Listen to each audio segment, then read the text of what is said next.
Why house prices need to rise. Let's have a look.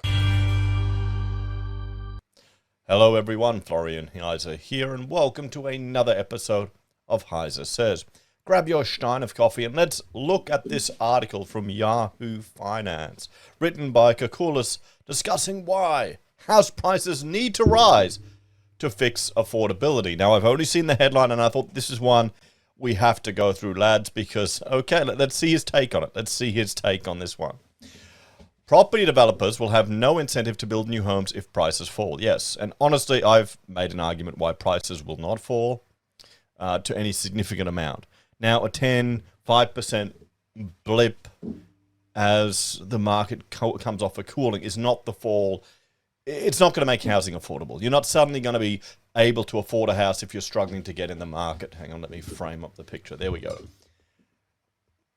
One interesting thing, and I want to do a few videos on it actually, is let me adjust, there we go, is just here in southeast Queensland, where we've got so many people living, and the projected population growth and the new Southeast Queensland regional plan that the government is influencing councils to implement, and what they're proposing to build. They're not going to release significant amounts of new land. They are going to release some, but it's going to be in certain areas. But they're predicting our population to double. So, in the next, 40 years, 50 years. So what do you think is going to happen to house prices, guys? What do you think is going to happen to land?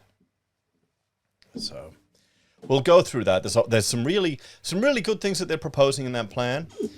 Some really, concerning things. But we'll go through that in a few other videos. But here, let's look at this one. I mean, he's right. If you can't make money on these projects, they're going to go up. They're simply going to go up. And one cost that's increasing every year is legislative-driven compliance. That's going to drive up the cost of all of these builds. The current housing crunch, both in terms of prices and rents, is the result of strong demand for homes thanks to rapid population growth, relative to only tepid growth in new supply, courtesy of low levels of new construction. With demand for dwellings over the next few years set to remain strong, given the government's strategy for high immigration levels, a surge in new supply is essential to not only meet this fresh demand, but to add to the number of homes available for the existing population to buy or rent. Now, building anything takes time and effort and is complicated and is challenging, and there's always unknown factors to it. Even the prefabricated stuff in the factory, there's still challenges. It's still unique to every site that it goes to. The government has a couple of good policies aimed at lifting new supply. For social housing, the government has a strategy to build 30,000 homes over the next 5 years, a useful contribution to what is a large problem.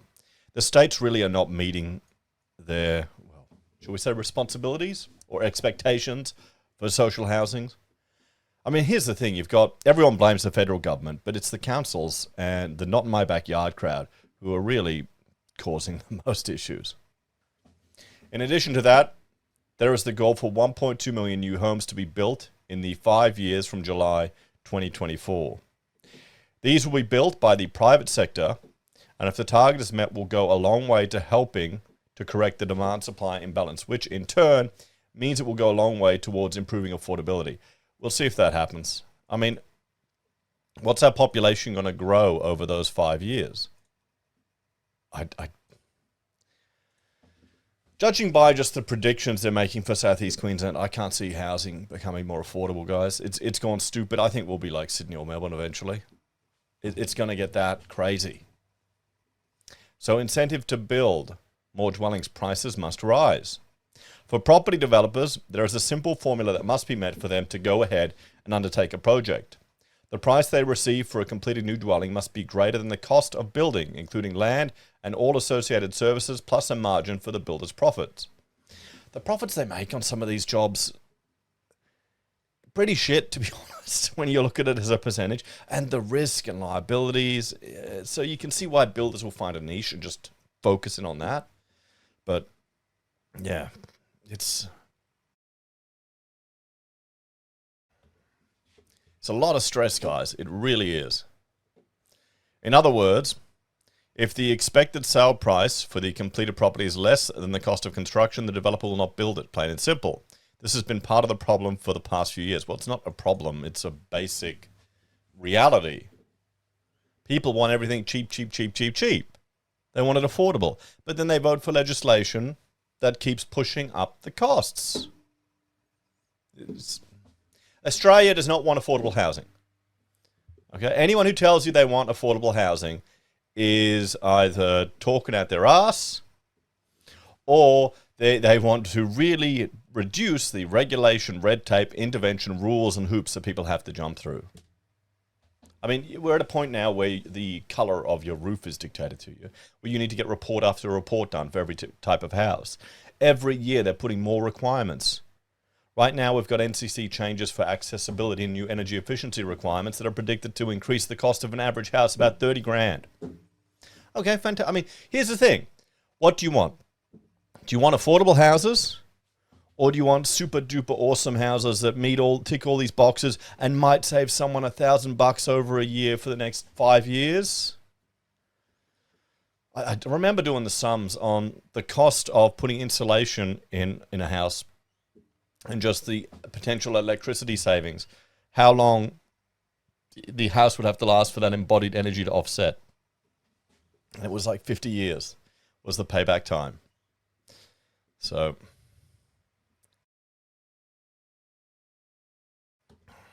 but this is what we've decided. This is what our community has voted for. People just need to understand that when they're asking for these interventions, that there's a cost associated to it. Despite the recent lift in house prices since the low of February 2023, prices in most cities are still below their early 2022 peak. For many property developers, there is considerable uncertainty around how house prices will perform over the next 2 years, and this is discouraging new development. And they need to get development happening. They really need to incentivize it. At the same time, over the past 2 years, there's been a huge lift in the cost of building materials, the price of labor used in the construction industry. The aggressive interest rate hiking cycle from the Reserve Bank has been a killer blow for some builders, adding to the top-down costs associated with building. All of this means that not only are actual and potential house prices weak in the eyes of developers, but their costs have risen appreciably. It is no surprise in these circumstances that the number of new dwelling approvals has been hovering around its lowest level in a decade. So what is needed? What's his solution here? For there to be a strong and sustained lift in new construction, including for the target of 1.2 million new homes over 5 years to be met, the financial mathematics for builders must be favourable for them. In other words, and perhaps perversely, house prices need to be firm. And costs, including those like labour and interest rates, must be contained, at least relative to prices. The simple maths is one reason why house prices have an unrelenting tendency to increase.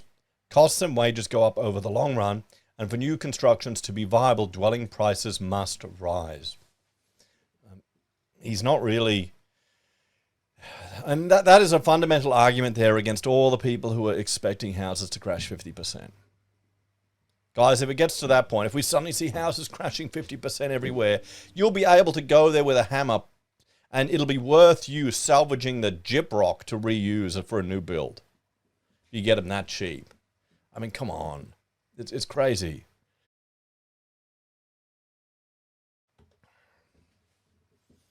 For there to be a much-needed increase in the supply of homes relative to demand, the selling price for new homes needs to remain firm.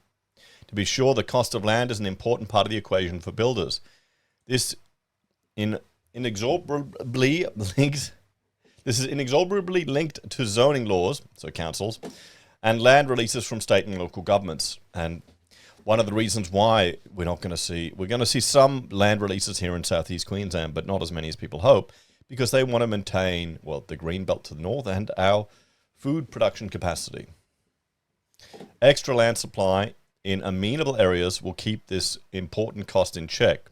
This is a critical aspect of the government's foundations for the 1.2 million target. Yeah, but it's not going to happen here.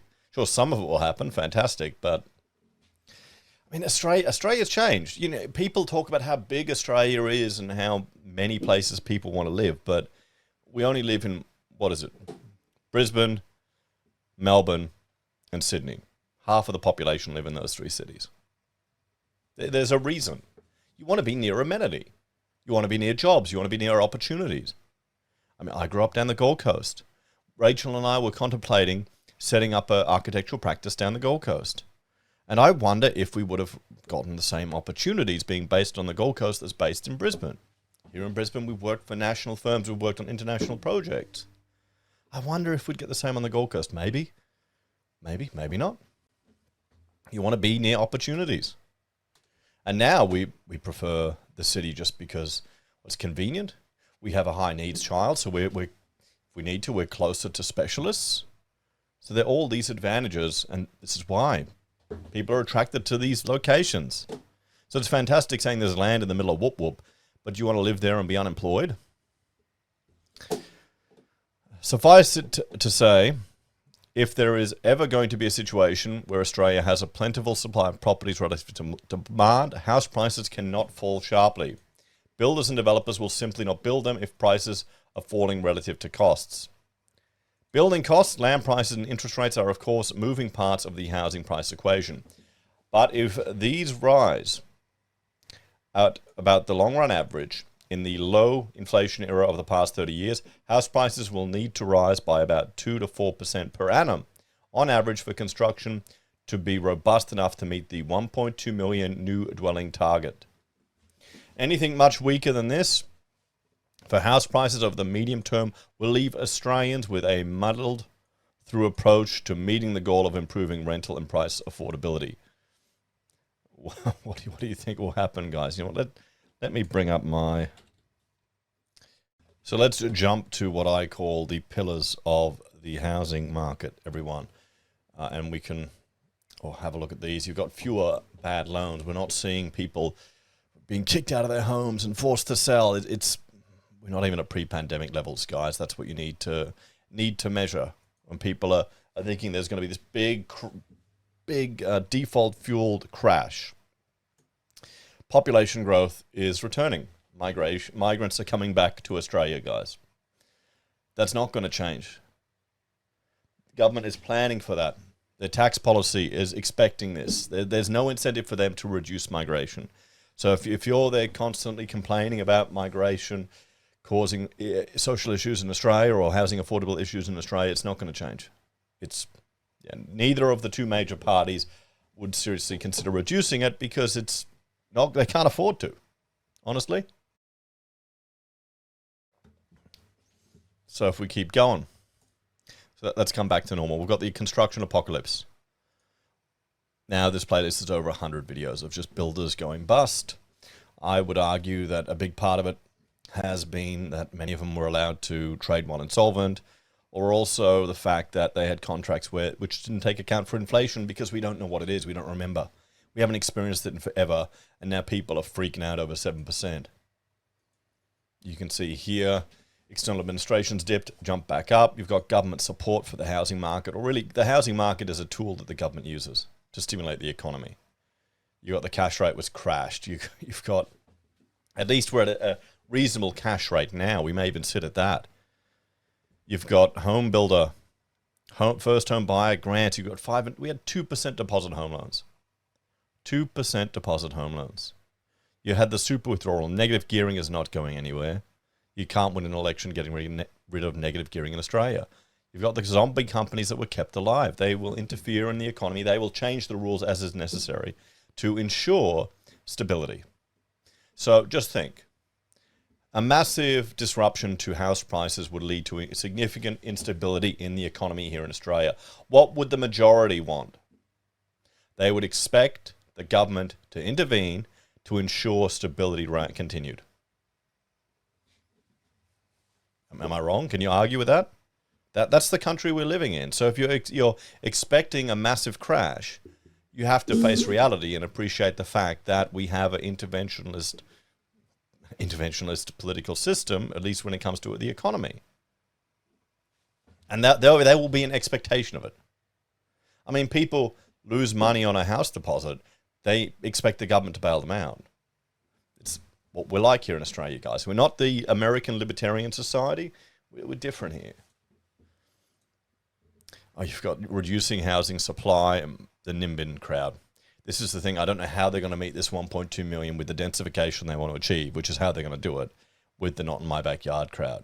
Because you'll have the same people bitching and moaning about housing affordability, then going to protest a housing development. It's the way it is, guys. It's not. I don't think it's going to change, and I don't think people can. I don't think they can actually understand what they're doing, or maybe they can't admit to themselves.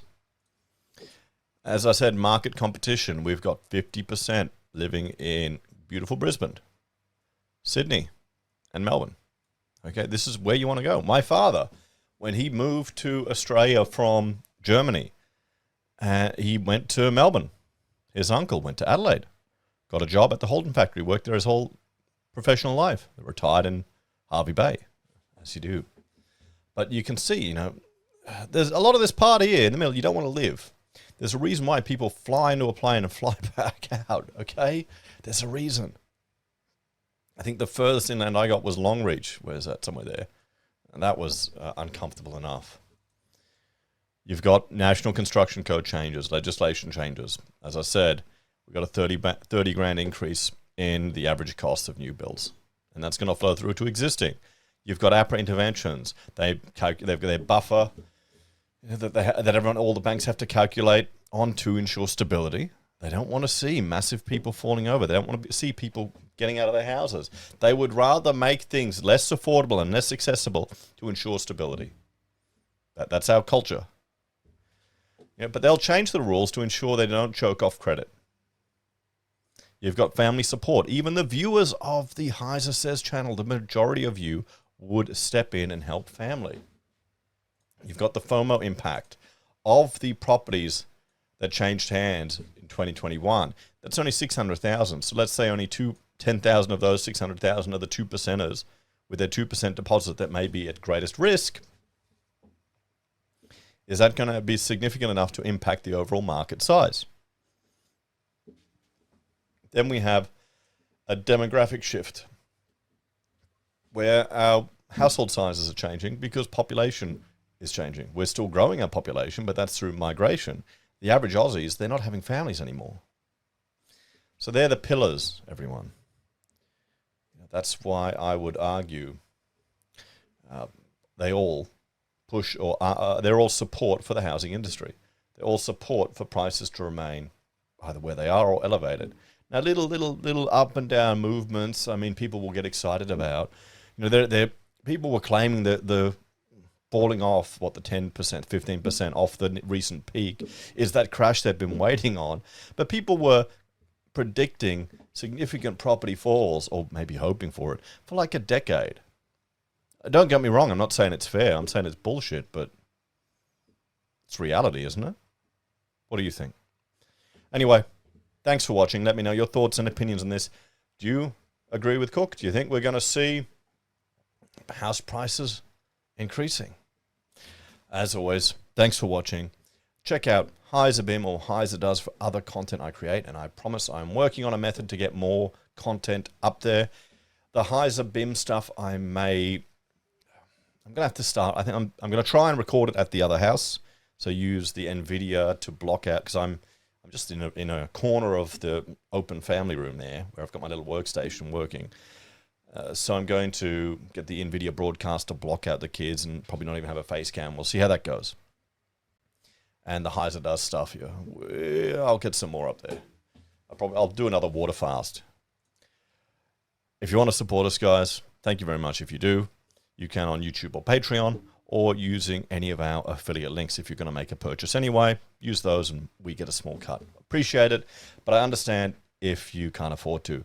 And thank you to all the patrons. I've had a few people who have had to step back for financial reasons. I appreciate your support, and I understand when times get tough, you take care of yourself first. Remember, YouTubers, streamers, all of these people, luxury item, you don't need it. Your debt needs to be paid off first beforehand. Or you could just buy pocket squares you know, look, help you get that new job and the huge pay rise. And I'll just charge you 20 cents per install like Unity does. Every time you install the Pocket Square in your Pocket, it's 20 cents. Let me know if you get that joke. Or you could hire us as an architect, guys. Give me a call. Anyway, take care. Have a great day. I'll see you next time. Bye for now.